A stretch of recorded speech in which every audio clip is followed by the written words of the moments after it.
नमस्कार दिव्यांग मित्र मैत्रिणींनो, दिव्यांगांचा आवाज बोल अनुभवाचं या चॅनलमध्ये मी ओमकेश आपल्या सर्वांचं सहर्ष स्वागत करतो.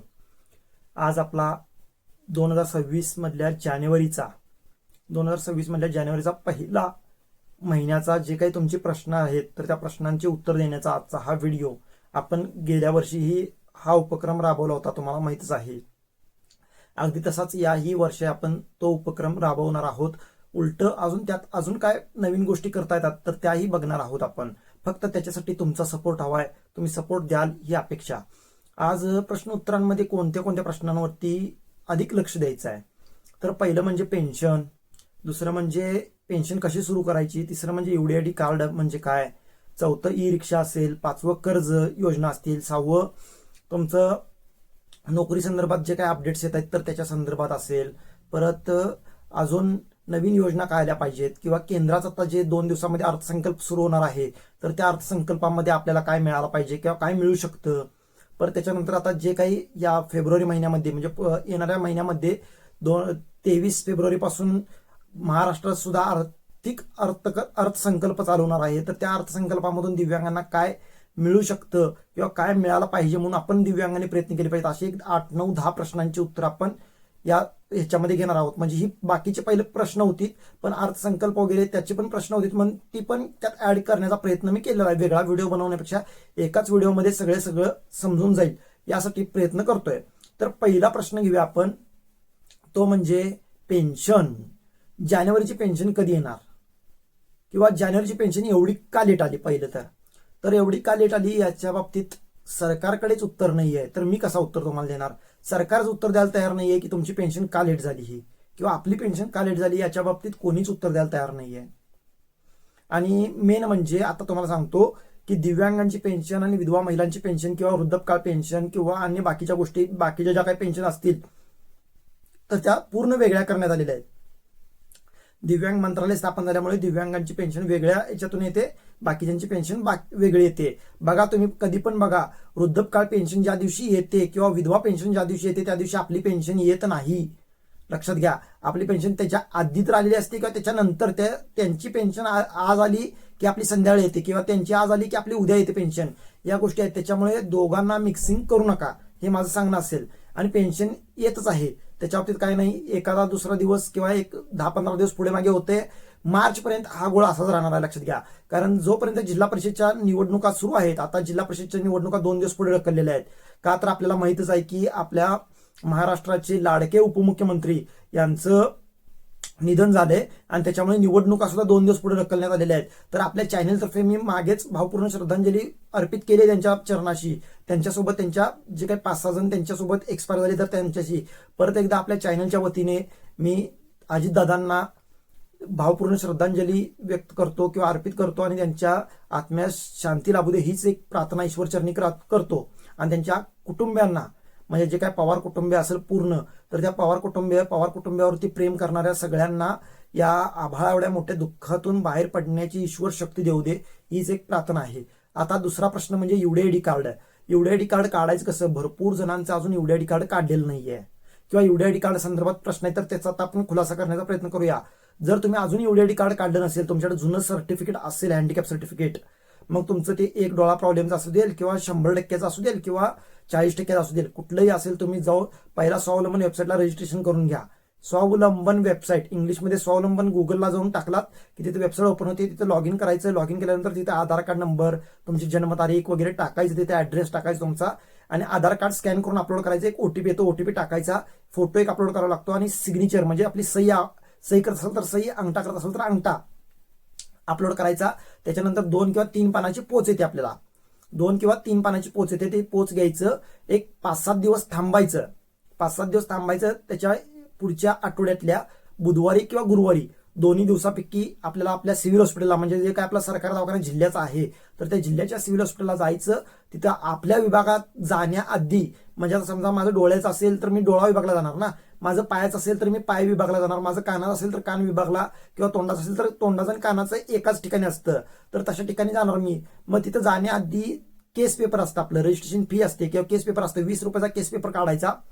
20 रुपयाचा केस पेपर तुमच्या तिथं सिव्हिल हॉस्पिटलमध्ये काढायचा. ते काढलेलं त्यांना सांगायचं काढताना की मला सर्टिफिकेटसाठी किंवा UDID कार्डसाठी मी केस पेपर करतोय किंवा माझं चेकअपसाठी आलोय मी ते सांगून त्यांच्याकडून हे करून घ्यायचं, ते कागद घ्यायचा, कागद घेऊन डॉक्टरांच्याकडे जायचं, डॉक्टरांच्याकडे व्यवस्थित तपासणी ती जे काय प्रोसिजरने सांगतायत तर ती प्रोसिजर पूर्ण करायची आणि ती कागद त्यांच्याकडे जमा करायची. कागद जमा करण्याच्या आधी लक्षात घ्या, कागद जमा करण्याच्या आधी तुम्ही त्या कागदांची फोटो मारून घ्या. म्हणजे पहिल्या पानाचं किंवा पहिले 2 पानाचा फोटो मारून घ्या. काय काय डॉक्टरांनी भरलंय त्यामध्ये, काय काय डॉक्टरांनी त्यात गाळलंय, हे सगळ्या गोष्टी बघायच्या आणि मग ते फोटो मारून घ्यायचं. किंवा फोटो मारल्यानंतर तुम्हाला समजतं की बाबा यात काय अजून अपेक्षित होतं, मल्टिपल डिसेबिलिटी वगैरे वगैरे काय असेल ते तुमचं डिसेबिलिटी योग्य टाकलेली आहे काय, सगळ्या गोष्टी समजतात तिथं. त्या केला की तुम्हाला 15 ते 20 दिवसामध्ये तुम्हाला ऑनलाईन UDID कार्ड भेटतं. ऑनलाईन तुम्ही कॉम्प्युटरवरती किंवा मोबाईलवरती सुद्धा प्रिंट काढून घेऊ शकता. नाहीतर जर तुम्ही ती काढून घेतली नाही तर बाय पोस्टाने तुम्हाला 1 महिन्याभरामध्ये तुमच्या घरपोच घरच्या पत्त्यावरती आधार कार्डचा जो पत्ता तिथं आपण दिलेला आहे तर त्या आधार कार्डच्या पत्त्यावरती तुम्हाला ते UDID कार्ड जे ATM कार्ड सारखं असतं छोटं तर तसलं तुमच्या घरपोच येतं. लक्षात घ्या. आता UDID कार्ड तर आहे पण UDID कार्ड काढलेलं खूप जुनं आहे ते, आता खराब झालंय ते किंवा मोडलंय ते किंवा हरवलंय ते किंवा कोणीतरी चोरलंय ते, या गोष्टी असतील तर परत एकदा ऍप्लिकेशन करता येतं आपल्याला. पण परत एकदा ऍप्लिकेशन करू शकतो, पण परत एकदा आपल्याला सिव्हिल हॉस्पिटलला सरकारी दवाखान्यात जायची काही गरज नाहीये. लक्षात घ्या. आपण घर बसल्याही ते UDID कार्ड मागवू शकतो. आणि जर तुम्हाला वाटत असेल की तुमचा फोटो जुना आहे तर एक लक्षात घ्या, फोटो अजून बदलायची सुविधा मोबाईलवरती किंवा कॉम्प्युटरवरती आलेली नाहीये. पण तुम्ही तुमचं नाव बदलू शकता, तुमचं जन्मतारीख बदलू शकता, तुमचं वय बदलू शकता, तुमचा ऍड्रेस बदलू शकता, तुमचा मोबाईल नंबर बदलू शकता, तुमचा आधार कार्डमध्ये काय चुका झाल्या असतील तर त्या बदलू शकता, जेंडर बदलू शकता, म्हणजे तुम्ही मेल आहात, फिमेल आहात, पुरुष आहात, स्त्री आहात की आणि काय आहात तर ते सुद्धा बदलू शकता. सगळ्या गोष्टी करू शकतो. फक्त एक फोटो बदलायचा अजून अपडेट आलेला नाहीये. तर या मार्फत मी UDID कार्डचे जे काही हे आहेत संस्था आहेत जी काही UDID वरती काम करणार आहे तर त्यांना सांगेन की फोटो पण बदलण्याचं हे द्या आम्हाला, म्हणजे एक संधी द्या. कारण काय होतंय की काही जणांचं वय वाढलेलं असते, 10 वर्ष, 5 वर्ष, 15 वर्ष वय वाढलेलं आहे आणि आता ते UDID कार्ड जुनं झालेलं आहे तर त्या ह्याच्यावरचा आणि आताचा म्हणजे तेव्हा कवळा फोटो होता, आता जरा प्रौढ फोटो आहे त्याच्यावरती, अशा गोष्टी होतात. तर त्याच्यामुळे तेही सांगेन की ते सुद्धा अपडेट करा. आणि जर तुम्हाला एक डिसेबिलिटी सर्टिफिकेट असेल आणि तुम्हाला ते सर्टिफिकेट वाढवून घ्यायचं असेल तरी सुद्धा तुम्ही स्वावलंबन वेबसाईटला रिन्युअलसाठी ऍप्लिकेशन करू शकता. रिन्युअलसाठी ऍप्लिकेशन करायचं आणि जाऊन परत तुमच्या सिव्हिल हॉस्पिटलला दाखवायचं. तुमचं जर 40% असेल तर तुमचं जर समजा त्या डॉक्टरांच्या मते, तुमच्या मते नाही, लक्षात घ्या, त्या डॉक्टरांच्या मते जर वाढलं असेल तुमचा प्रॉब्लेम, म्हणजे 40चा 50 झाला असेल किंवा 40चा 41 जरी झाला असेल तर ते तुम्हाला वाढवून देतात. वाढवून दिलेलं तुम्हाला परत रिन्यू करून ते तुमचं दुसरं UDID कार्ड जे वाढलेलं UDID कार्ड आहे तर ते येतं. आणि समजा आता अजून एक प्रश्न असतो मनात की आता माझं डोळ्याचा एकच प्रॉब्लेम होता, पण माझ्या कानाचा पण प्रॉब्लेम वाढलाय किंवा माझ्या पायाला प्रॉब्लेम झाला, ऍक्सिडेंटमुळे माझा पाय गेलाय किंवा हात गेलाय, काही घटना घडू शकतात ना. मग त्यावेळेस सुद्धा मल्टिपल डिसेबिलिटीचं आपण सर्टिफिकेट काढून घेऊ शकतो. लक्षात घ्या. मल्टिपल म्हणजे काय तर एकापेक्षा अधिक आजार असणारे, म्हणजे एकापेक्षा अधिक आजार न बरं होणारे. लक्षात घ्या. तर ते असले तर तुम्ही तिथं काढू शकता ते सुद्धा सर्टिफिकेट तुम्हाला. म्हणजे आता समजा डोळ्याचं माझं 30% असेल किंवा 40% असेल किंवा 25% असेल आणि पायाचं माझं 25% असेल तर 25-25 50 होतं. किंवा 30 आणि पायाचं 20 असेल तर 30 आणि 20 50 होतं. किंवा डोळ्याचं 10% असेल आणि पायाचं 40% असेल तर 50% होतं. किंवा डोळ्याचं 90% असेल आणि पायाचं 10% असेल तर 100% होतं. अशा भरपूर साऱ्या गोष्टी होतात, करता येतात, त्या केल्या पाहिजेत. फक्त लिगली करा. कारण यामध्ये आता कोणताही पैसे देऊन गोष्टी होत नाहीत किंवा दबाव तंत्र वापरून होत नाहीत. पैशाचा विषय काढला कारण मला एका व्यक्तीने फोन केला होता आणि काय चिरीमिरी देऊन मला सर्टिफिकेट मिळेल का असं विचारणं होतं त्याचं. मी सरळ नाही म्हणून सांगितलं कारण त्याच्या अगोदरच 25%चा दाखला त्याकडे आहे, तरीही तो म्हणत होता की मला 40%चा दाखला पाहिजे. तो किंवा ती व्यक्ती म्हणत होती की 40%चा दाखला मला पाहिजे आहे किंवा 40%च्या वरचा दाखला जर मिळालं तर मला स्पर्धा परीक्षेमध्ये प्रवेश करण्यासाठी किंवा स्पर्धा परीक्षा देण्यासाठी मला मदत होऊ शकते किंवा एखादा व्यवसाय काढण्यासाठी मदत होऊ शकते. तर त्याला हात जोडून, कोपऱ्यापासून हात जोडून सांगतो की आपल्याकडे तसली काही सुविधा नाही आहे किंवा आपण त्याला प्रोत्साहन देत नाही. हा गैरसमज काढून टाका. लक्षात घ्या. आता पेन्शन कशी सुरू करायची आपण मागे पण बोललो आहोत, पण आता नवीन सबस्क्रायबर्स येत आहेत, नवीन जॉईन्ट्स होत आहेत, नवीन बाकीच्या गोष्टी होत आहेत. तर तुमचं दिव्यांगत्व किती पण असू दे, म्हणजे 40%च्या वरचं किती पण असू दे, तर त्या सर्व दिव्यांगांना पेन्शन चालू होते. मग त्याचं वय कितीही असू दे, वय म्हणजे 10-12च्या आतला असू दे, 18च्या आतला असू दे किंवा 18च्या वरचा असू दे, सगळ्यांना पेन्शन चालू होते. फक्त 18च्या आतला असलं तर जॉईंट अकाउंट काढावं लागतं. आईचं किंवा आपल्या वडिलांचा सोबत आपल्याला काढावं लागतं. लक्षात घ्या. किंवा गतिमंद मतिमंद असेल तर त्यांचं पण आईवडिलांच्या सोबतीचं म्हणजे जॉईंट अकाउंट काढावं लागतं. या गोष्टी आहेत, या गोष्टी केल्यावरतीच ते गोष्टी घडतात. आता योजना कोणत्या चालू आहेत का, या गोष्टीचा पण भरपूर वेळा प्रश्न विचारला गेला. तर योजना आता सध्या तरी बंद आहेत. का बंद आहेत? कारण जिल्हा परिषदचे इलेक्शन चालू आहेत. काही भागामध्ये चालू आहे तिथं बंद आहे योजना, काही भागांमध्ये चालू नाही आहे तिथं योजना सुरू आहेत. लक्षात घ्या, आचारसंहिता तिथं लागलेली नाही तर तिथं सुरू आहेत योजना. नगरपालिकेच्या वेगळा, जिल्हा परिषदेच्या वेगळ्या असतात. लक्षात घ्या, गावखेड्याच्या वेगळ्या योजना असतात, नगरपालिकेच्या वेगळ्या असतात योजना. परत नगरपालिका काही ठिकाणी, अजून एक प्रश्न होता की पेन्शन संदर्भात, तो एक आठवला म्हणून सांगतो. तर काही नगरपालिका या नगरपालिकेकडून सुद्धा महिन्याला पेन्शन देतात दिव्यांगांना. म्हणजे ते अमरावती असेल, अकोला असेल किंवा मुंबई असेल, पुणे असेल, कोल्हापूर असेल, यासारखे, नागपूर असेल, लातूर असेल, यासारखे जिल्हे महिन्याला पेन्शन देतात. पण काही शहरं म्हणतोय मी, ते एकच पेन्शन म्हणजे वर्षातून एकदा देतात. मुंबईमध्ये, नवी मुंबईमध्ये वर्षातून एकदा 24 काय 30,000 रुपये काहीतरी मिळतात. ते फिक्स रक्कम मला माहित नाही, पण ते देतात. पण त्यांना संजय गांधीची पेन्शन करता येत नाही चालू, कारण त्यांना उत्पन्न दाखला हा 50,000च्या आतला मिळत नाही. जर तलाठीने तिथल्या 50,000च्या आतला उत्पन्न दाखला दिला तर तुम्ही चालू करू शकता, दोन्ही पेन्शन चालू करू शकता. असं काही नाहीये, ती पेन्शन नाही आहे, लक्षात घ्या. पहिला एक तर क्लिअर करतो की जी नगरपालिकेकडून आपल्याला जे काही पैसे मिळतात तर ते पेन्शन नाही आहे, तर ते 5% निधी आहे आपला. तो 5% निधी आपल्याला दिला जातो. आणि पेन्शन ही संजय गांधीची मिळते आपल्याला. पगार म्हणतात, काही ठिकाणी पगार म्हणतात, काही ठिकाणी पेन्शन म्हणतात. ओके, तर ही गोष्ट आहे. नगरपालिकेला जास्त मिळतं कारण तिथं खर्च ही जास्त आहे. गावखेड्याला कमी मिळतं कारण तिथं खर्च ही कमी आहे. या गोष्टीत तुलना बदल म्हणजे दोघांच्यात भेदभाव केला जातो, पण खरं आहे ते. परत घरपट्टी 50% मिळते. का नाही मिळत? काही गाव देत नाहीत, काही गाव देतात. याच्यात आपल्या याच्यावरती असतं. आणि काही गावं असं करतात की तुम्हाला घरपट्टीमध्ये 50% सूट देत नाहीत, पण ते तुम्हाला तिथं जे हे देतात 5% मानधन देतात, तर ते 5% मानधन वाढवून दिलं जातं.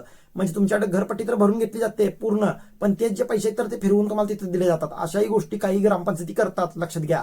तर याही गोष्टी लक्षात ठेवल्या पाहिजेत. प्रत्येक गोष्टीला आरेला कार्यच करायचं नसतं. याय अंत्योदयचं रेशन कार्ड दिव्यांगांना मिळतं का? तर हो, मिळतं. रेल्वे पास कसा काढायचा? तर रेल्वे पाससाठी आता ऑनलाईन फॉर्म मिळतोय. ऑनलाईन फॉर्म घ्यायचा, तो भरायचा, त्याला एक फोटो चिटकवायचा, त्याच्यासोबत 4 कागद जोडायची. आधार कार्ड, UID कार्ड म्हणजे दिव्यांग प्रमाणपत्र, तिसरं रेशन कार्ड, चौथं पॅन कार्ड किंवा शाळा सोडलेला दाखला. या 4 दाखले जोडायची. ते घेऊन डॉक्टरांच्याकडे जायचं. जिथं आपण सर्टिफिकेट काढलेलं आहे त्या डॉक्टरांच्याकडे जायचं, तिथं सही शिक्का घ्यायचा त्या डॉक्टरांचा. त्या फोटोवरती अर्धा शिक्का आला पाहिजे, फोटोवरती अर्धी सही आली पाहिजे, हे डॉक्टरांना सांगायचं. ते सही शिक्का घेतला की घेऊन आल्यानंतर ऑनलाईन तुम्ही नेट कॅफेमध्ये जाऊन किंवा तुमच्या मोबाईलवरून तुम्ही ते अपलोड करू शकता. अपलोड केला की तुम्हाला एक प्रिंट येते.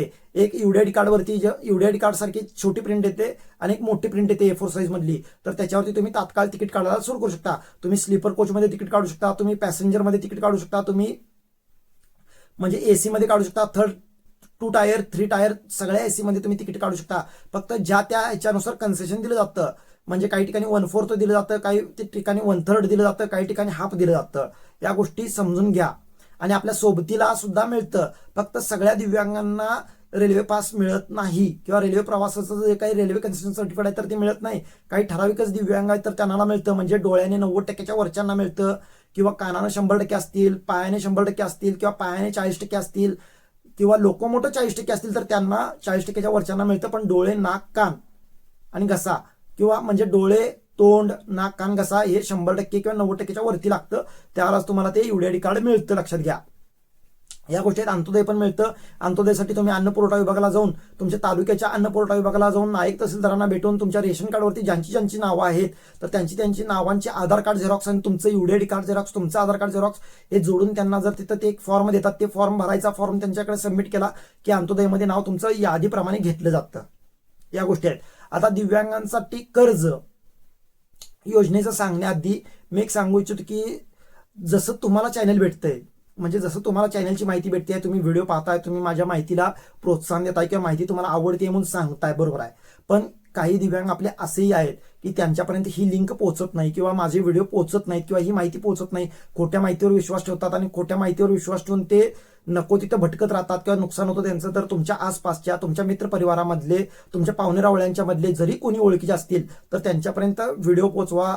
ग्रुप पोहोचवा. आपला ग्रुप व्हॉट्सअप ग्रुप आहे, मुलींसाठीचा वेगळा काढलेला आहे, मुलांसाठीचा वेगळा काढलेला आहे. ते ग्रुप पोहोचवा, त्यांच्यामध्ये ऍड होण्यासाठी सांगा. कारण तात्काळ माहिती त्यांना खात्रीशीर 99% खात्रीशीर माहिती देण्याचा प्रयत्न आपला असतो. तर या गोष्टी आहेत, चॅनल पोहोचवण्याचा प्रयत्न करा. थोडं सपोर्ट तुम्हीही करा, कारण ते ज्याचे करून तुम्ही जर प्रयत्न कराल तर आपलंच फॅमिली मोठी होईल आणि आपल्यालाच भरपूर साऱ्या गोष्टी करायला चान्स मिळेल, स्कोप मिळेल. आणि शेवटी मी सांगणारच आहे की अर्थसंकल्पामध्ये काय मिळणार आहे, काय मिळणार नाही, किंवा आपण कशासाठी प्रयत्न केले पाहिजेत, किंवा काय प्रयत्न करणार आहोत आपण हे सांगणार आहोत. आता कर्ज योजना, तर माझं तर मत असेल बघा, तुमच्याकडे जर नावावर तुमच्या जमीन असेल, किंवा तुमच्याकडे घरात किंवा तुमच्या पाहुण्या रावळ्यात किंवा तुमच्या मित्रपरिवारामध्ये 2 सरकारी कर्मचारी असतील, 2 सरकारी कर्मचारी जे जामीनदार म्हणून व्हायला तयार असतील, त्यांनीच तुम्ही महामंडळाची प्रोसेस करायला चालू करा. तुम्ही लक्षात घ्या, दिव्यांग महामंडळ किंवा आंबेडकर भवनमध्ये जे काही महामंडळ आपलं आहे, तर तिथलं कर्ज योजनेचं 5 लाख, 2 लाख, 3 लाख, काय 10 लाख काढायचं असेल तर ते कर्जाचं फाईलची प्रोसेस सुरू करा. जर तुम्हाला जामीनदार तुमच्या नावावरती जमीन वगैरे नसेल तर तुम्ही CMEGP किंवा PMEGP मधून किंवा NHFDC मधून तुम्ही लोन काढला तरी चालेल. त्या सगळ्या .com तुम्ही ऑनलाईन सर्च करू शकता. युट्यूबवरती भरपूर सारे व्हिडिओज आहेत, तर त्या व्हिडिओजवरती बघून तुम्ही ते तसे फॉर्म भरू शकता. तसा प्रोजेक्ट रिपोर्ट म्हणा, किंवा तुमचं कागदपत्र शॉपॅक कार्ड असेल, किंवा लायसन्स असतील, किंवा बाकीचे जे काही कागदपत्र असतील, लाईट बिल असेल, बाकीचे घरफाळा असेल, बाकीच्या सगळ्या गोष्टी तुम्ही तिथून कलेक्ट करू शकता. मंजुरी पत्र म्हणा, सगळं प्रोजेक्ट कोटेशन म्हणा, सगळ्या गोष्टी करू शकता. फक्त माझं एक सांगणं असेल की तुम्ही जर 5 लाखाचं कर्ज काढणार असाल तर तुमचा प्रोजेक्ट रिपोर्ट कमीत कमी 7 ते 7.5 लाखाचा पाहिजे. 10 लाखाचं काढणार असाल तर 12 ते 15 लाखाचा प्रोजेक्ट रिपोर्ट पाहिजे. 2 लाखाचं काढणार असाल तर 3 ते 3.5 लाखाचा प्रोजेक्ट रिपोर्ट पाहिजे. जेवढं कर्ज हवं आहे त्याच्यापेक्षा जास्तचा, थोडा जास्तचा प्रोजेक्ट रिपोर्ट आपल्याला हवा आहे, लक्षात घ्या. त्याशिवाय कर्ज आपल्याला पाहिजे तेवढं मिळत नाही, किंवा आपण मागणी करू तेवढं मिळत नाही, लक्षात घ्या. त्याच्यासोबतच आपला सिव्हिल स्कोरही चांगला पाहिजे. जर जास्त कर्ज हवा असेल तर IT रिटर्न भरलेलं पाहिजे, इन्कम टॅक्स रिटर्न भरलेली आपली फाईल पाहिजे. या गोष्टी आहेत, त्या गोष्टी केल्याशिवाय मिळत नाही. परत आता समजा पशुसंवर्धनाचं तुम्ही पशुसंवर्धन विभागातून तुम्ही फाईल भरणार असाल, म्हणजे शेळी पालनासाठी किंवा कुक्कुट पालनासाठी, म्हणजे कोंबडी पालनासाठी, देशी कोंबड्या असतील किंवा जे हायब्रिड कोंबड्या आहेत त्या, किंवा गायी पाळण्यासाठी, म्हशी पाळण्यासाठी, यासाठी करणार असाल तरी सुद्धा तुम्हाला 35 ते 40% किंवा 50% अनुदानाचं तुम्हाला कर्ज हे आरामशीर मिळतं. व्याज मात्र द्यावा लागतो बँकेला. बँकेचा जो काही 8, 9, 10% व्याज दर असेल तर तो द्यावा लागतो. गाड्या घेण्यासाठी सुद्धा कर्ज मिळतं, म्हणजे व्यावसायिक गाडी, टेम्पो असेल, तुमचं JCB असेल, म्हणजे पोकलँड असेल, JCB असेल, किंवा ट्रक असेल, हे सुद्धा घेण्यासाठी तुम्हाला कर्ज हे मिळतं, लक्षात घ्या. फक्त फायनान्स करू नका, नॅशनलाइज बँकेमधून कर्ज काढा, कारण फायनान्स जर केला तर तुम्हाला हप्त्या भरून तुम्ही गैर याल, एवढं मात्र नक्की आहे. तर या गोष्टी आहेत. तुम्हाला जर एखादी फॅक्टरी टाकायची असेल, मग ती कशाची असेल, चॉकलेट बनवायची असेल, किंवा दुधापासून पदार्थ बनवण्याचे असेल, किंवा पत्रावळे बनवण्याचे असेल, किंवा चप्पल बनवण्याची असेल, किंवा कपडे बनवायचे असेल, तर त्याला सुद्धा तुम्हाला उद्योग भवनाकडून तुम्हाला कर्ज हे चांगल्या प्रतिष्ठेचं किंवा चांगल्या दर्जाचं कर्ज तुम्हाला मिळतं. या गोष्टी आहेत. परत आपण बचत गटाचं, म्हणजे मी सुरुवातीला बचत गटाचा प्रश्न घेतला होता, तर प्रत्येक ग्रामपंचायतीकडून दिव्यांग बचत गट स्थापन करा म्हणून सांगण्यात येत आहे. तर ते सुद्धा स्थापन करू शकता. कमीत कमी 5 दिव्यांग मिळून तुम्ही एक बचत गट स्थापन करू शकता. एक 10 मुलं मुली मिळून, म्हणजे दिव्यांग असतील 10 जण तर ते चालतात, मुलं मुली मिक्स चालतात, तर त्याचं तुम्ही बचत गट चालू करू शकता. त्या बचत गटाद्वारे तुम्ही एखादा छोटा मोठा व्यवसाय पण नंतर सुरू करू शकता. भविष्यामध्ये तुम्हाला ते बचत गट ग्रामपंचायत तुम्हाला कर्ज देते, 1% व्याजदरामध्ये तुम्हाला कर्ज उपलब्ध करून देतं. मग तुम्ही गटातून एखादा व्यवसाय सुरू करू शकता. म्हणजे बचत गटाच्या थ्रू एखादं दुकान टाकणे असेल, एखादं बाजार टाकणं असेल, किंवा एखादा कारखाना टाकणं असेल, एखादं फॅक्टरी टाकणं असेल, किंवा एखादं प्रोडक्शन सेंटर टाकणं असेल, या सगळ्या गोष्टी तुम्ही करू शकता. त्या गटाच्या ज्यावरती कमी अल्प दरामध्ये तुम्हाला कर्ज मिळतं, त्या कर्जाच्या ह्याच्यावरती म्हणजे जीवावरती तुम्ही तेही करू शकता. आता सरकारी नोकरीच्या आता पोस्टामध्ये जवळपास 20 ते 22,000 नोकऱ्या निघणार आहेत 10वी पासवरती. त्याला कोणतीही परीक्षा द्यायची नाहीये. परत रेल्वेमध्ये ग्रुप B-C निघाल्या होत्या, त्याला फॉर्म तुम्ही भरलाय की नाही भरलाय मला माहित नाही. परत आता बँकांच्या पण निघणार, मार्च एंड झाले की बँकांच्या पण नोकरीच्या चान्सेस निघणार आहेत, लक्षात घ्या. परत रेल्वेच्या ग्रुप Dचं पण आता या फेब्रुवारी महिन्यामध्ये निघण्याची शक्यता आहे. जवळपास 10 ते 15,000 नोकरीच्या संधी उपलब्ध करून देते रेल्वे. तर याच्यामध्ये तुम्हाला जर इंटरेस्ट असेल तर त्याच्यासाठी सुद्धा तुम्ही प्रयत्न करू शकता, त्याच्यासाठी सुद्धा तुम्ही फॉर्म भरू शकता. फक्त काय की राज्यसेवेच्या ज्या MPSC धर्तीवरती ज्या काही एक्झाम्स आहेत तर त्याला तेवढं फी जास्त आहे, 1,000 रुपये फी भरावी लागते त्याला.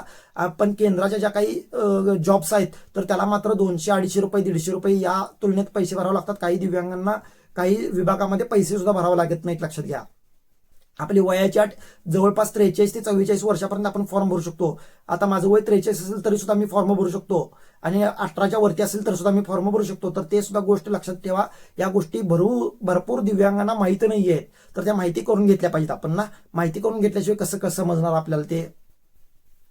तर हे आहे. आणि अजून एक प्रश्न होता की आता आम्ही नवीन पेन्शनची प्रोसेस करणार आहोत, तर ती करू का?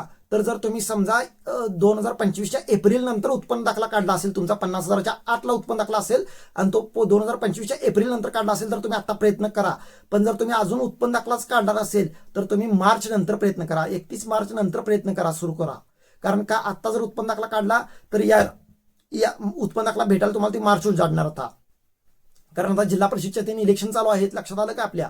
तर ते आहेत. आणि मग मार्चमध्ये फाईल जाऊपर्यंत मिटिंग होऊपर्यंत ते उत्पन्न दाखला तो कॅन्सल होणार किंवा तो उत्पन्न दाखला ते कागद कायदेशीर नसणार. त्याच्यामुळे तुम्ही जर एप्रिलमध्ये जर सुरुवात केली तर चांगलं होईल. आता ज्यांची पेन्शन थकलेली आहे त्यांनी पण एक काय काम करायचं आहे, तहसीलदारांच्याकडे जायचं आहे, आपल्या तहसीलदारांच्याकडे अर्ज द्यायचा आहे. अर्ज देताना मागच्या व्हिडिओमध्ये पण मी बोललो होतो, म्हणजे मागच्या महिन्याच्या व्हिडिओमध्ये पण बोललो होतो मी की बँक स्टेटमेंट घ्या किंवा बँक पासबुक झेरॉक्स मारून घ्या किंवा बँक पासबुकचं जे काही तुमचं बँक पासबुक भरलेलं नसेल तर ते भरून घ्या. त्याचं कुठून तटलेले आहे, कुठूनपर्यंत तटलेले आहे तिथपर्यंतचं झेरॉक्स मारा, त्याला पाठिंबा जोडा, आधार कार्ड, तुमचं युडीआयडी कार्ड, मंजुरी पत्र पेन्शनचं ते जोडा, अर्ज एक जोडा. अर्ज म्हणा, अर्जामध्ये लिहायचं माननीय तहसीलदार किंवा नायक तहसीलदार यांना पत्र लिहायचं तुम्ही ते, किंवा अर्ज करायचा, विषय लिहायचा की माझी थकीत पेन्शन मिळण्याबाबत किंवा मला वाढीव पेन्शनचा लाभ मिळत नाहीये याच्या बाबतीत, ज्यांची ऑक्टोबर नोव्हेंबरची पेन्शन तटलेली आहे किंवा डिसेंबरची पेन्शन झालेली नाहीये यांचं सांगतोय मी सगळ्यांचं, किंवा ज्यांचं जुलै ऑगस्ट पासून आलेलीच नाहीये पेन्शन. त्या भरपूर साऱ्या सगळ्या दिव्यांगांची अशा घटना घडलेल्या आहेत. तर त्यासाठी तुम्ही अर्ज लिहायचा आणि अर्ज द्यायचा आणि ओसी घेऊन यायचं त्यांच्याकडून. तहसीलदारांच्या जे काय हाताखाली काम करणारी व्यक्ती असते तर त्याच्याकडून ओसी घेऊन यायचं. ओसी म्हणजे पोच घेऊन यायचं, लक्षात घ्या. पोच घेऊन आलात की तुमचा पुरावा राहतो त्यांच्या आपल्याकडे, त्या तहसीलदार कार्यालयाचा पुरावा आपल्याकडे राहतो. तर या गोष्टी आहेत, या गोष्टी केल्याशिवाय होत नाहीत. ई रिक्षाची अपडेट, ई रिक्षाची नवीन योजना आता मार्च नंतरच येईल असं वाटतंय, कारण आता इलेक्शन चालू आहेत. परत घटना पण भरपूर घडलेल्या आहेत आपल्या राज्यामध्ये. आता सध्या तरी अर्थमंत्री नाही आहेत आपल्या राज्याला आणि त्याचा थोडा विचार आता होईलच. ते लवकरात लवकर अर्थमंत्री म्हणून पद स्वीकारतील किंवा एखादे मंत्री तिथं नवीन बसवतील किंवा या जुन्या मंत्र्यांमधलेच कोणीतरी कुणाकडे तरी ते खातं दिलं जाईल अशी आशा आहे. माझा अंदाज आहे की जे देवेंद्र फडणवीस जे आहेत तर त्यांच्याकडे आता जो येणारा अर्थसंकल्प आहे तर तो मांडण्याची संधी त्यांच्याकडेच मिळेल, कारण तेच घेतील. कारण दुसरं आता सध्या तेवढ्या फास्ट काम किंवा तेवढ्या फास्ट त्यांना ती जबाबदारी पेलवता येणार नाही, ही पण गोष्ट असू शकते किंवा या पण शंका असू शकतात. तर आता 2 दिवसामध्ये निर्मला सीतारामनजी सुद्धा अर्थसंकल्प मांडणार आहेत केंद्राच्या. तर त्यामध्ये भरपूर जणांचा प्रश्न होता की दिव्यांगांची पेन्शन केंद्र सरकार वाढवेल का आणि त्याचा लाभ महाराष्ट्राला होईल का? तर 100% असं वाटतंय आता की दिव्यांगांची पेन्शन वाढणारच आहे. मग ती 1 रुपये वाढेल किंवा 100 रुपये वाढेल किंवा 1000 रुपये वाढेल किंवा 2000 रुपये वाढेल किंवा 5000 रुपये वाढेल, काय वाढेल ती वाढेल, पण वाढेल. पण आपल्या महाराष्ट्राला लाभ त्याचा होणार का? तर 100% होणार. म्हणजे आता समजा 1000 रुपये जर वाढवली केंद्र सरकारने पेन्शन तर आपली आता 2500 रुपये पेन्शन चालू आहे, त्यांची 1000 असं आपल्याला 3500 रुपये होणार. 500 रुपये वाढवले तर 3000 रुपये होणार. 600 रुपये वाढवले तर 3100 रुपये होणार. अशा गोष्टी होणार आहेत, लक्षात घ्या. त्यात आपल्या पेन्शनमध्ये काही कट होणार नाहीत, तर उलट प्लसच होणार आहे, मायनस काहीही होणार नाहीये. हे आहे. आणि अजून कोणत्या योजना येण्याची शक्यता आहे? तर दिव्यांगांचं आरक्षण वाढवावं अशी एक अपेक्षा आहे केंद्र सरकारकडे, राजकीय आरक्षण म्हणा किंवा बाकीच्या गोष्टी. तर यात केंद्र सरकारकडून तर आता पेन्शनचीच एकमेव अपेक्षा आहे. आता राज्य सरकारचं जे अधिवेशन आहे किंवा अर्थसंकल्प आहे 23 फेब्रुवारीपासून चालू होतंय, 23 फेब्रुवारी 2026 पासून चालू होतंय. तर त्यामध्ये आपले काय मागणी असल्या पाहिजे ते तुम्ही कमेंटमध्ये पहिला सांगा. आणि माझं मत आहे की दिव्यांगांची पेन्शन वाढवायचं एक पहिला मुद्दा घेतला पाहिजे, कारण बोगस दिव्यांग खूप सापडत आहेत, तर त्यांच्यावरती कारवाई होतीये. पर कित्येक दिव्यांगांची पेन्शन सुद्धा आता बंद झालेली आहे, बोगस दिव्यांग आहेत तर त्या दिव्यांगांची पेन्शन बंद झालेली आहे. म्हणल्यानंतर तो पैसा वाचला आता 2500 रुपये प्रमाणे त्या दिव्यांगांचा पण किंवा त्या नकली दिव्यांगांचा पैसा आता वाचून तुझोरीत पडलेला आहे. तर तोच पैसा जर दिव्यांगांना वळवून दिला तर बरं होईल. यासाठी पहिला प्रयत्न हा, दुसरा ई रिक्षाचा आणि तिसरा अर्थसंकल्पामधून भरघोस असं रक्कम आमच्या दिव्यांग मंत्रालयाला मिळाला पाहिजे, जेणेकरून बिनव्याजी 10 लाखापर्यंत कर्ज आम्हाला मिळाला पाहिजे, बिनव्याजी 10 लाखापर्यंत. कारण बाकीचे ओबीसी असेल, SC NT असेल, इतर मागासवर्गीय असतील किंवा जे अल्पसंख्याक असतील बाकीच्यांना सगळ्यांना बिनव्याजी 10 लाखापर्यंत कर्ज मिळतं. पण आम्हाला मात्र दिव्यांगांना मात्र 5 लाख जरी कर्ज घ्यायचं असेल तरी सुद्धा 6% व्याजदर द्यायला लागतं. व्याजदर द्यायला लागतं ते लागतंच. परत आणि जमिनीवर बोजा चढतो ते चढतो. आमच्या जमीन नसेल तर 2 सरकारी कर्मचाऱ्यांच्या पगार स्लिपवरती बोजा चढतो. हेही आणि वेगळंच आहे आमच्यासाठी. म्हणजे आम्हाला ते धड द्यायचं पण नाही आणि धड दिलं नाही पण म्हणायचं नाही, अशी गोष्ट जवळपास होते. त्याच्यामुळे यात अटी बिटी सगळ्या काढून टाकल्या पाहिजेत. जमीन बोजा चढवणे किंवा सरकारी 2 कर्मचारी असणे या गोष्टी काढल्या पाहिजेत आणि बिनव्याजी 10 लाखापर्यंत कर्ज दिलं पाहिजे. दिव्यांगांना ई रिक्षा किमान या 2026 मध्ये किमान एक 10,000 रिक्षा वाटल्या गेल्या पाहिजेत. एवढी एक अपेक्षा आहे. या गोष्टी आहेत या महिन्याच्या. आणि तुम्हाला काय वाटतंय, आपण काय प्रयत्न केले पाहिजेत? तर मला असं वाटतंय बघा, आता मगाशी मी विचारलं होतं तुम्हाला काय प्रयत्न करायला पाहिजेत, तर मला असं वाटतंय की आपण जर सगळे तयार असू तर एक मुख्यमंत्र्यांना आपण पत्र लिहू शकतो. आपल्या घरातून बसून पत्र लिहू शकतो. आपण त्या पत्राचा फॉर्मॅट तयार करूया किंवा अर्जाचा, म्हणजे विषय टाकायचा त्याच्यानंतर खाली आपल्याला काय काय मागण्या आहेत तर त्या 3 मागण्या टाकायच्या आपल्या. कोणत्या? एक पेन्शन वाढ झाली पाहिजे, दुसरी म्हणजे आपल्याला ई रिक्षाचा लाभ, आणि तिसरं म्हणजे ई रिक्षाचं, दुसरं ई रिक्षा झालं. तिसरं कर्ज योजना, 10 लाखापर्यंत बिनव्याजी कर्ज महामंडळांच्याकडून किंवा सीएमईजीपी मधून आम्हाला बिनव्याजी कर्ज आणि 50% अनुदानावरती आम्हाला कर्ज मिळालं पाहिजे. हे तिसरा मुद्दा टाकायचा. चौथामध्ये सरसकट दिव्यांगांना अंत्योदयमध्ये सामील करून घेतलं पाहिजे. सरसकट दिव्यांगांना अंत्योदय म्हणजे पिवळं रेशन कार्ड आम्हाला दिलं पाहिजे, हा 4था मुद्दा. आणि 5वा मुद्दा हा टाकला पाहिजे की दिव्यांगांचं जे राजकीय आरक्षण तटवलं गेलेलं आहे किंवा राजकीय आरक्षण दिलेलं नाहीये तर किमान विधान परिषदेमध्ये आणि लोकसभेमध्ये आम्हाला आरक्षणासाठी आपल्या महाराष्ट्र सरकारने प्रयत्न केला पाहिजे. हे 5 मुद्दे टाकायचे. त्याच्यामध्ये आपलं नाव असेल, म्हणजे आता समजा मी अर्ज करत असेल तर माझं नाव असेल तिथं, पूर्ण माझा दिव्यांग प्रकार असेल, माझी दिव्यांग टक्केवारी असेल तिथं, आणि मी राहतोय कुठे ते पत्ता असेल तिथं, आणि खाली माझा मोबाईल नंबर सिग्नेचर असेल म्हणजे सही किंवा अंगठा. आणि मी त्याच्यासोबत आपली 2 कागद जोडायचे आहेत. एक म्हणजे आपलं आधार कार्ड आणि दुसरं म्हणजे यूडीआयडी कार्ड. यूडीआयडी कार्ड जोडायचं, त्याला ते म्हणजे ते पिन करायचं आणि स्पीड पोस्टने मुख्यमंत्र्यांच्या कार्यालयाला ते पाठवून द्यायचं. जितकं जास्ती जण आपण त्या 23 तारखेच्या आत तिथं ते ही गोष्ट करू, आपण ही प्रॅक्टिकली करू, तितकं आपल्याला फायदा होऊ शकतो. लक्षात घ्या. कारण 1 पत्र गेलं, 10 पत्र गेले, सरकार लक्ष देणार नाही. पण 10 पेक्षा जास्ती 100 पत्र, 200 पत्र, 500 पत्र, 1000 पत्र, 1000 अर्ज गेली तर सरकारला पण लक्ष द्यावं लागेल. लक्षात घ्या. आणि फक्त एकदा पाठवून थांबायचं नाही. आपल्याला आता फेब्रुवारी महिन्यामध्ये जर आपण प्रोसेस ती सुरू केली, एक 5 ते 10 तारखेपर्यंत आपण ही प्रोसेस सुरू करूया. प्रोसेस सुरू केली तर 10 तारखेनंतर आपल्याला जवळपास 13 दिवस आपल्याला मिळतात.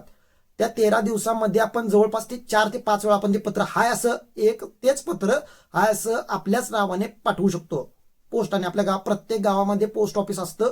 प्रत्येक गावामध्ये पोस्ट ऑफिस असल्यामुळे कुणालाही त्रास होणार नाही आणि तिथं वैयक्तिक स्वतःला जायला लागत नाही. आपण घरातून जरी आपल्या आई वडिलांच्याकडे, आपल्या भाऊ बहिणीकडे किंवा आपल्या पत्नीकडे किंवा आपल्या पतीकडे किंवा आपल्या मुलाबाळांच्याकडे जर ते दिलो आणि ते जाऊन तिथं जमा करून ये म्हणून सांगितलो तरी सुद्धा चालू शकतं. लक्षात घ्या.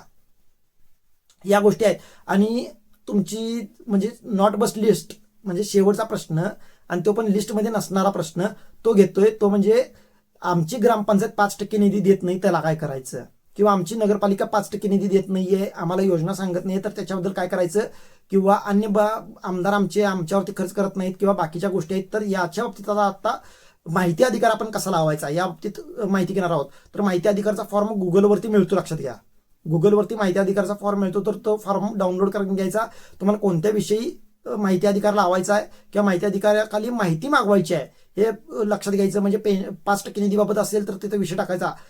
जो दिव्यांगांचा 5% निधी आपल्या 2024-25, 25-26 मधला कुठे खर्च केला याची मला माहिती द्या, हे आपण मागू शकतो. किंवा दिव्यांगांच्यावरती काय खर्च केले याच्याबद्दल माहिती मागू शकतो. भरपूर साऱ्या गोष्टी आहेत. तर त्याच्यावरती कोणत्याही गोष्टीवरती आपण माहिती अधिकार ग्रामपंचायतीकडे असेल, नगरपालिकेकडे असेल, तहसीलदार कार्यालयाकडे असेल, बीडीओ कार्यालयाकडे असेल किंवा अन्नपुरवठा विभागाकडे असेल किंवा अन्य कोणत्याही परिवहन विभाग असेल, तुमचं पशुसंवर्धन विभाग असेल, कृषी विभाग असेल, प्रत्येक विभागाकडून आपण मागू शकतो.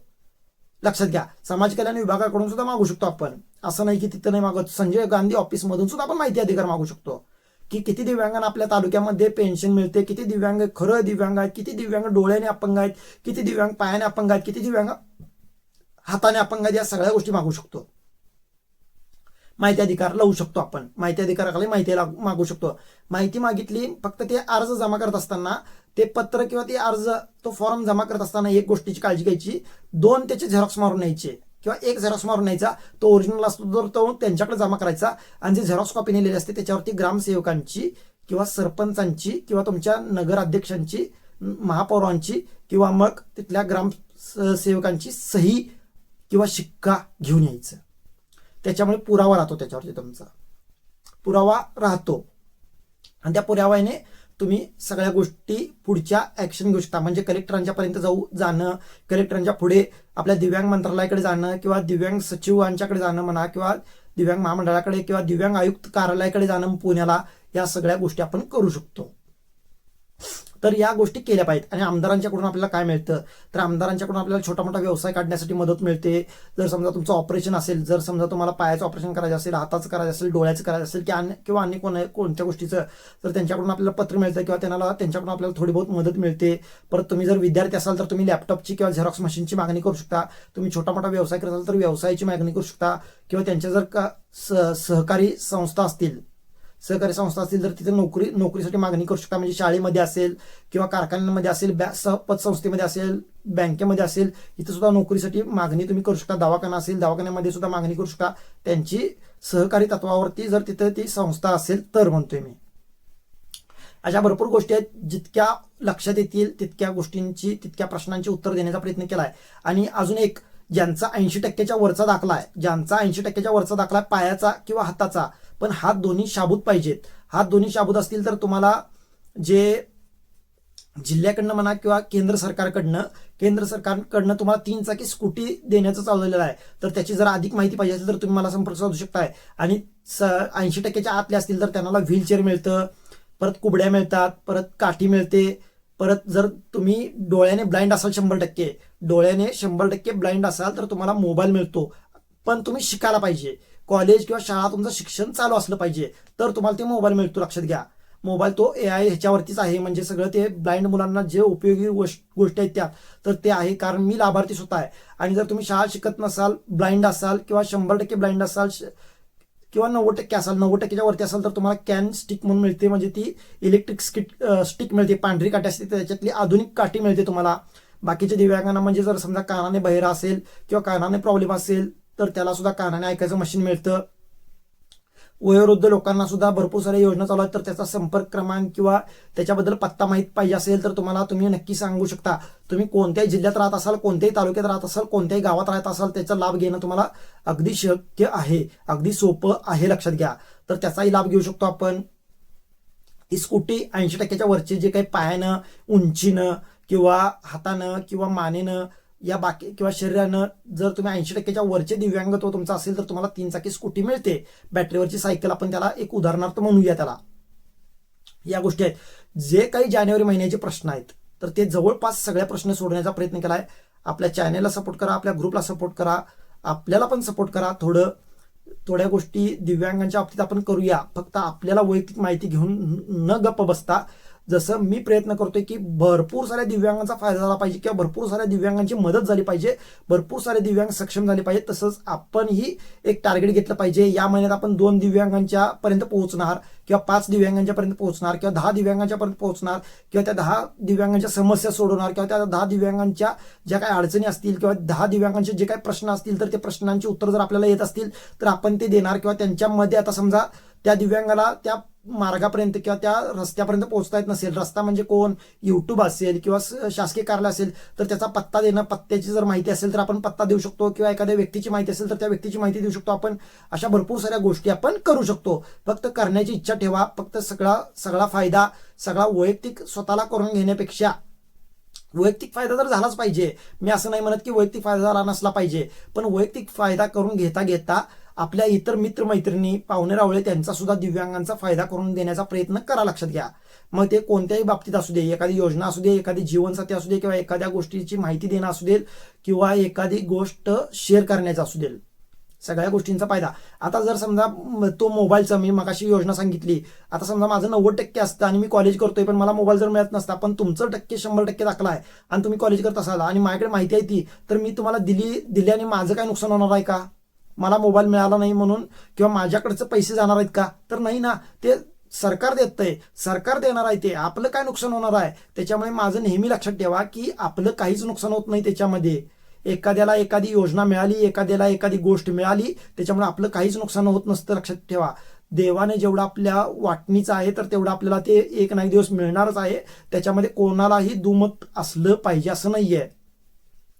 भरपूर मोठा व्हिडिओ झाला आहे, पण आपले व्हिडिओ मोठे का होतात तर आपण सविस्तर माहिती देण्याचा, अगदी खुलासेशीर किंवा अगदी इसकटून माहिती देण्याचा प्रयत्न करतो आपण, त्याच्यामुळे आपले व्हिडिओ मोठे होतात. तर व्हिडिओ कसा वाटला तेही सांगा. सपोर्ट आपल्याला आता टार्गेट ठेवा फेब्रुवारीपासून. मी तर माझे पण केलेले आहेत.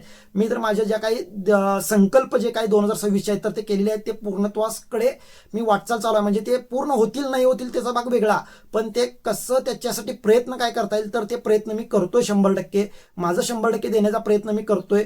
तुम्हीही करा. तुम्ही तुमच्याकडून 100% द्यायला जमणार नाही, पण तुम्ही निदान 70-80% तर देऊ शकताय. 70-80% 24 तासामधील तुमच्या वेळ 24 तास जो स्वतःवरती खर्च करताय त्यातलं किमान 1-2 मिनिटं, 5 मिनिटं, 10 मिनिटं, 1 तास, 2 तास किमान बाकीच्यांनाही आपल्या समाजासाठी सुद्धा देण्याचा प्रयत्न करा.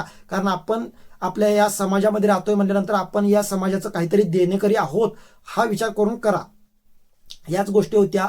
भरपूर गोष्टी सांगण्याचा प्रयत्न केला. एखादी गोष्ट राहिली असेल तर पुढच्या महिन्यामध्ये आपण पुढच्या महिन्याच्या शेवटी व्हिडिओ आपण जो महिन्याच्या शेवटीचा जो काही तुमची प्रश्न आणि माझी उत्तर असतात तर त्यामध्ये आपण घेऊन येण्याचा प्रयत्न करू. आणि नवीन काय माहिती येईल तर ती सगळी आपण या चॅनलवरती, दिव्यांगांचा आवाज या चॅनलवरती टाकणारच आहोत.